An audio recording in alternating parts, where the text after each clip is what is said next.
करते थे। तो सरकार की मंशा है कि जो जहाँ बसा है, जितना एरिया है, उसको जो है उसके नाम से दर्ज करके उनको घरौनी दे दिया जाए।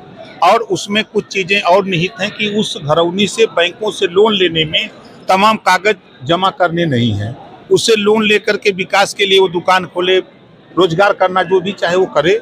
इसके लिए सरकार की मंशा है कि जो आबादी में छोटी छोटी चीज़ों को लेकर लोग झगड़े करते थे, तो मामला न्यायालय में जा कर के लड़ते थे गरीब, तो उससे निजात दिलाने का प्रयास हो रहा है। इससे कौन लाभान्वित हो? देखिए, वो कमजोर लोग, वंचित शोषित लोग, जिनका कोई सहारा नहीं, जो बेसहारा है, असहाय है, ऐसे लोगों का बड़े पैमाने पर लाभ होगा।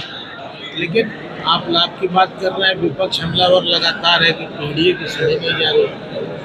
पीडीए तो हम ही, पीडीए तो हम भी हैं, और जिसकी सुनवाई ना हो हमसे मिले, हम उसकी सुनवाई करा देंगे। प्रभारी मंत्री पे बड़ा सवाल उठ रहा है कि वो गाजीपुर के विकास कार्यों के प्रति जो है वो ध्यान नहीं दे रहे, सीरियस नहीं। अब उनसे पूछिएगा, हम तो ध्यान दे रहे हैं, हम तो गाजीपुर के विधायक हैं। आप चले जाइए हमारी विधानसभा में। आप कुंभ नहाए कि नहीं? मैं कुंभ गया था और उस दिन स्नान नहीं किया। हमारे विभाग के एक प्रस्ताव आया कि हम पूरा पंचायती राज विभाग के सभी अधिकारी कर्मचारी एक साथ, हम लोग 9 फरवरी को कुंभ में स्नान एक साथ करेंगे। लेकिन विपक्ष कह रहा है कि कुंभ में बड़ी बंदरबाट हो रही है सरकारी धन की। अखिलेश जी, अब देखिए, अब उनके चश्मे जब सत्ता से बाहर होते हैं तो बदल जाते हैं पावर। जब सत्ता में रहते हैं तो सूखी घास हरी दिखती है, और जब सत्ता से बाहर होते हैं तो फिर चश्मा का पावर बदल जाता है, तो सूखी सूखी दिखती है और हरी तो हरी है ये है। अब जाल अंसारी कह रहे कि कुंभ का पानी गंदा था, इसलिए अखिलेश जो है हरिद्वार में स्नान किया। वहाँ भी तो गंदा नहीं होगा। वहाँ से तो गंगा निकल के आ रही है। अरे निकल के आ रहे हैं तो नहा रहे हैं, तो अगर उनकी मंशा गंगा में नहाने से अगर गंदा हो रही है तो वो वहाँ जाकर कहीं गंदा कर रहे हैं। अखिलेश जी को गंगा जी में नहाते वक्त कहा गया कि हीरो से भी बड़ा हीरो दिख रहे हैं।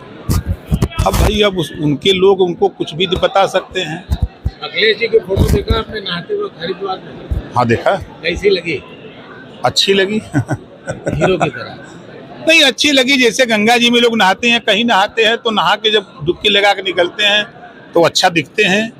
वही नहीं, जो भी आप भी जब जाएंगे ना, जब गंजी उंजी निकाल के चड्डी पे जब नहाएंगे तब अच्छा दिखेंगे। भाजपा नेताओं का बयान है कि जैसी फोटो है वैसा बयान नहीं आ रहा है। अब देखिए, हमसे हमारे विषय में पूछिए, हम बताएं। सरकार की योजनाओं के विषय में पूछिए, हम बताएं उसको अच्छी तरह से। हम दूसरे के बयान क्या बताएं?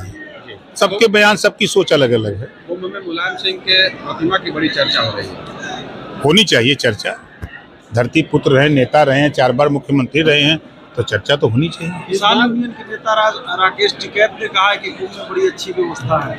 योगी की बड़ी तारीफ किया उन्होंने। भाई, अच्छे काम की तो तारीफ होती ही है। जैसे हम जब बोलते हैं कि लखनऊ को मायावती जी ने नवाबों की नगरी बना दिया, तो आप लोग कहते हैं कि बसपा में जा रहे हैं। कहा, जब हम कांग्रेस की बात करते हैं कि कांग्रेस की सरकार ने ये काम किया, बसपा की सरकार ने ये किया, तो देखिए, काम की तो चर्चा होनी चाहिए, काम की प्रशंसा होनी चाहिए, चाहे कोई भी सरकार हो। और ऐसा नहीं कि हम खाली एक दृष्टि से कि हम विरोध ही करें, ऐसा हमारे जहन में तो नहीं। कुंभ की इतनी बढ़िया व्यवस्था आप लोग दावा कर रहे हैं, बावजूद इसके विपक्ष हमलावर क्यों? इसके विपक्ष के पास कोई काम तो होता नहीं है। विपक्ष में रहने के बाद विरोध एक शब्द है, तो विरोध के अलावा वो सुर में सुर मिलाएंगे तो मजा नहीं आएगा उनको। इस नाते वो विरोध करते हैं, सुर में सुर नहीं मिला सकते। सरकारी धन का दुरुपयोग बताया जा रहा है और ऐसे में कहा जा रहा है कि ठेकेदार मालामाल हो रहे हैं। तो ये तो उनकी सरकार में भी सोच लें कि क्या ठेकेदार मालामाल हो रहे थे, धन का दुरुपयोग हो रहा था। वो तो खुद कराए हैं, कुंभ उनके कार्यकाल में कुंभ लगा है, तो वो तो बेहतर जानते होंगे। इस नाते वो जो जानते हैं वही बताते हैं। सर, एक दिल्ली चुनाव पे एक सवाल है, क्या लगता है आप किस? देखिए, अब तो चुनाव की डेट आ गई। 5 तारीख को वोटिंग है, 8 तारीख को काउंटिंग है। जनता मालिक है, जनता के बीच में सब लोग जा करके अपनी अपनी बात कह रहे हैं। जनता जिसके पक्ष में मुहर लगाएगी, हम लोग प्रयास कर रहे हैं एनडीए सरकार बने, दिल्ली में भी बने, हम लोग ये प्रयास करते हैं। मिल्कीपुर में कहा जा रहा है कि समाजवादी पार्टी जो है वहाँ पूर्ण बहुमत से फिर से आ रही है। सरकार बना लेगी। देखिए, आप ही लोगों की स्क्रीन पर 8 तारीख को 12 बजे आएगा कि एनडीए का प्रत्याशी भारी मतों से जीत दर्ज करने की ओर अग्रसरित। जिस तरीके से विपक्ष मिल्कीपुर को लेकर दावा कर रहा है, ओम प्रकाश राजभर का क्या लगता है? कोई दम नहीं है। देखिए, हम अगर ठेठ भाषा में बतावें तो जनता विकास रूपी दूध चाहती है कि जनता नेता से सोचती है कि हमारा विकास हो, तो विकास रूपी दूध सरकार से ही मिल सकता है।